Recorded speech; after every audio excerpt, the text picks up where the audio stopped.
జనసేన నాయకులు నాగబాబు చుట్టూ పెద్ద రాజకీయ వ్యూహం, రాజకీయ పన్నాగమే నడుస్తున్నట్లుంది.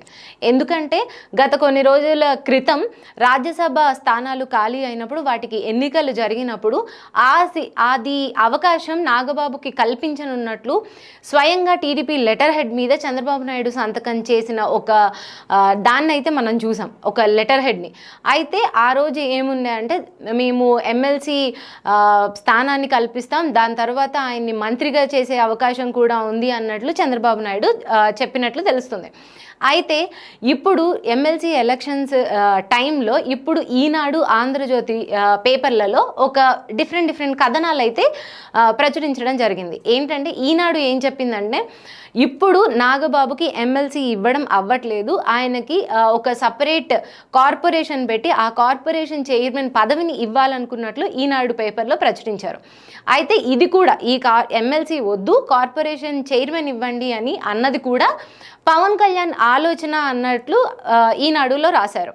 అయితే అది కూడా అలాంటి కార్పొరేషన్ కాదు, మళ్ళీ రాష్ట్రం అంతా తిరుగుతూ పర్యావరణ పరిరక్షణ కోసం ఒక కమిటీ ఏర్పాటు చేసి దానికి చైర్మన్గా నాగబాబుని ఉంచడం అంట. ఇలాంటి ఒక కమిషన్కి ఆయన చైర్మన్గా ఉండడం అనేది ఈనాడు రాసింది.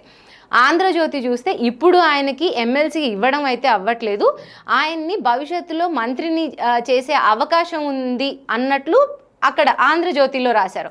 ఇది కూడా మళ్ళీ జనసేన అధినేత ఎవరైతే ఉన్నారో పవన్ కళ్యాణ్ ఇది కూడా ప్రతిపాదించినట్లు ఆంధ్రజ్యోతిలో రాశారు. ఇప్పుడు టీడీపీ కింద అనుచర పేపర్లు అన్నట్లు ఈనాడుకి, ఆంధ్రజ్యోతికి ఒక పేరు అయితే బయట వినిపిస్తూ ఉంటుంది. మరి అందులో ఎంత నిజం ఉందో లేదో తెలియకపోయినప్పటికీ ఈ పేరు అయితే ఉంది. అలాంటి పేపర్లలోనే ఒక దాంట్లోనేమో ఎమ్మెల్సీ ఇవ్వట్లేదు, చైర్మన్ పదవి ఇస్తున్నాం, అండ్ ఇంకొక దాంట్లోనేమో ఎమ్మెల్సీ ఇవ్వట్లేదు, మంత్రిని చేస్తున్నాం అన్నట్లు డిఫరెంట్ కథనాలు రాశారు. ఆంధ్రజ్యోతిలో అయితే మంత్రిని కూడా చేయడానికి ఇప్పుడు బీజేపీ ఎవరైతే వైసీపీ ఉన్నారు కదా, విజయసాయిరెడ్డి గారు, ఆయన వెళ్ళిపోయిన ప్లేస్కి బీజేపీ ఇంట్రెస్టెడ్గా లేకపోతే దాన్ని నాగబాబుకి కేటాయిస్తాము అన్నట్లు కూడా లోపల ఎక్కడో పేపర్లో రాయడం అయితే జరిగింది. చూస్తే మరి అసలు ఎమ్మెల్సీ పోతుంది, మంత్రి పదవి పోతుంది, ఇప్పుడు ఆ కమిషనర్ ఏంటో, దానికి చైర్మన్, మరి ఎలాంటి పదవి నాగబాబుని వరించనుంది అయితే మరి ఒక స్పష్టత అయితే రావట్లేదు. కూటమి ప్రభుత్వం వచ్చింది జనసేన అధినేత పవన్ కళ్యాణ్ కారణంగా అంటూ ఒక డిఫరెంట్ కైండ్ ఆఫ్ వర్డ్స్ అయితే బయట ఆంధ్రప్రదేశ్లో ఉన్నాయి. ఎందుకంటే టీడీపీ ఒంటరిగా పోటీ చేస్తే వచ్చే ఛాన్స్ అయితే లేదు, జనసేన అండ్ పవన్ కళ్యాణ్ ఛామ్తో ఈసారి టీడీపీ గెలిచి కూటమి ప్రభుత్వాన్ని ఏర్పాటు చేసింది అని అయితే ఒకటి ఉంది. మరి ఎటు చూసినా పవన్ కళ్యాణ్ సొంత అన్నైన నాగబాబుకి ఎందుకు ఎటువంటి పదవి లభించకపోతుంది అనేది మరి కూటమి ప్రభుత్వం సమాధానం చెప్పాలి. చూద్దాం మరి నాగబాబుకి ఎలాంటి పదవి వరించనుంది. అండ్ పోనీ లేకపోతే ఈ 5 ఏళ్ళు ఇలానే అది ఇవ్వబోతున్నారు, ఇది ఇవ్వబోతున్నారు అంటూ సాగదీస్తారా?